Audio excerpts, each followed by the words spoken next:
Alright guys, welcome back to the channel. Today we have here a brand new smartwatch from Amazfit and it's called the Amazfit Active Max. And the reason why it has this Max in its name is because it's a huge smartwatch, actually quite huge for my wrist even, and it belongs to the Active family. Now, Amazfit has gone a long way since their first smartwatch, and these days I was actually expecting the price to go up, but Amazfit says this is retailing in Malaysia for RM749, and there's an early bird promo putting it at RM699 with a couple of freebies. But what's interesting is that when I check into Shopee, I noticed that it's going for under 600, RM594 to be precise. So this changes the perspective of my views towards this.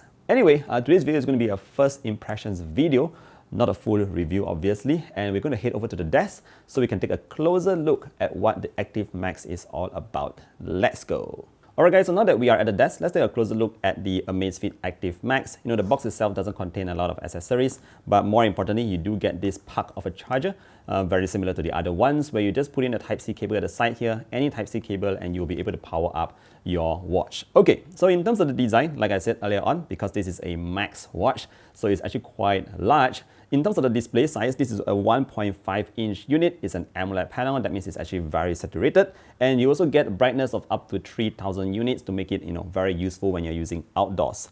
Other than that, in terms of the frame itself, it's using a lightweight aluminum alloy body, and you do find it quite light. On the right, you do have two buttons, and the good thing here is that we have kind of like a texture going on that makes it very easy to locate, very tactile as well. And you do have a microphone as well as a speaker on board for all your Bluetooth calls and all that. Now, you might notice at the side here that it's fairly thick, or I would say thicker than other smartwatches, but this is because it comes with a larger battery as well. Amazfit claims that it can do up to 25 days of the battery life, and here's my own usage.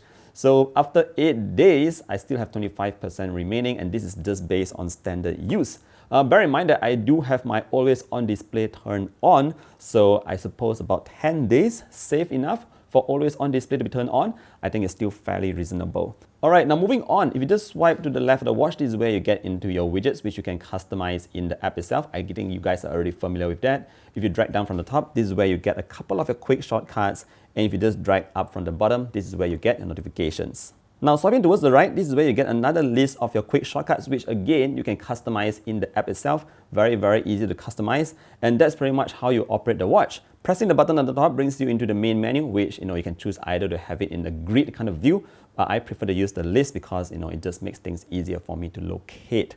Now, let's take a look at what it can do. First and foremost, we have BioCharge on here, which is actually sort of like your body battery. The reason why it's not showing up right now is because I'm not wearing the watch, but as soon as I put it on, it will show a score over here. Nevertheless, we can just tap into here and actually see some details. So if I just scroll down, there you go, you'll see that I have my wake BioCharge. That means when I woke up in the morning, I have a 79 sort of like body battery to use. So I went outdoors earlier on for a quick short run, and it just minus a couple of scores here. So if you are working out throughout the day, it will slowly deduct those points so you can find out what actually happened to you to cause that result at the front. So I kind of like this feature because it gives me an indication of my current body status. Moving on, this is where you get a couple of steps, obviously quite common. You also have very nice sleep tracking in here, although I must say that this is probably not the most accurate one out there. Sometimes when I was awake, I'm not asleep yet, it still considered me as being asleep. But nevertheless, it's still a good indication of, your sleep. So I think the good thing is that you can actually go into the app once more and just check out the details because the app provides so much more detail than what you can get on the watch. Moving down, we can see that we have our sleep duration. This is for last night. Obviously, you have your sleep regularity, your deep sleeps, your REM. What's also interesting is that there's sort of like an overview of your sleep throughout those couple of days.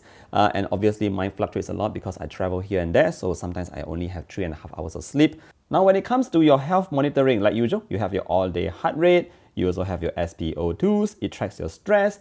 And again, you can find out more details about these individual items directly from the app.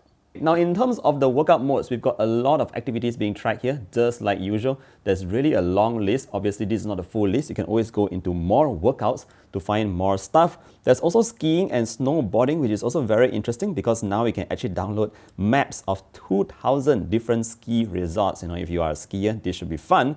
And what I like about here is that the GPS is built in as well for tracking your movements without having to carry your phone. And that's exactly what I did earlier on. So this was a very quick run that I did earlier on. Naturally, I haven't been running a lot, so just 1 kilometer and I was already stressed out. But you can really see how my heart was pacing throughout the entire loop. So you can see it started out easy, but very quickly I started to get a bit struggling and all that, becoming red over here.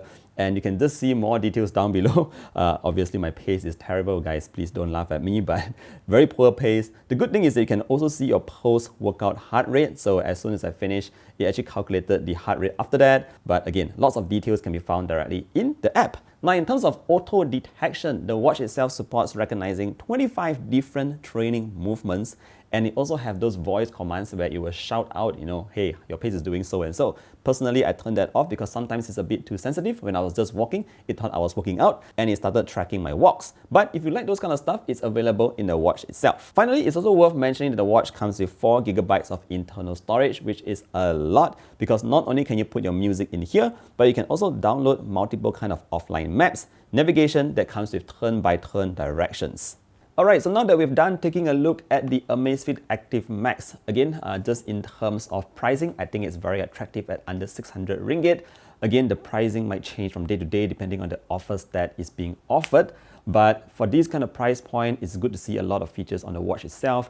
If you are someone who is actually always looking forward to a larger watch, this is definitely for you. 1.5 inches is no small feat, yet it still comes with a lot of the features on board. Everything that you would expect from other Amazfit smartwatches are also here. You also get that longer battery life and all that. So if this is the kind of smartwatch you are looking for, you might want to check it out. Anyway, that's it for today's first impressions video. Let me know what you think about the watch itself. Let me know what else I should test on it. And thank you for watching. I'll see you guys in the next one. Stay safe, stay healthy. Bye-bye. Stay safe, stay healthy, and bye-bye.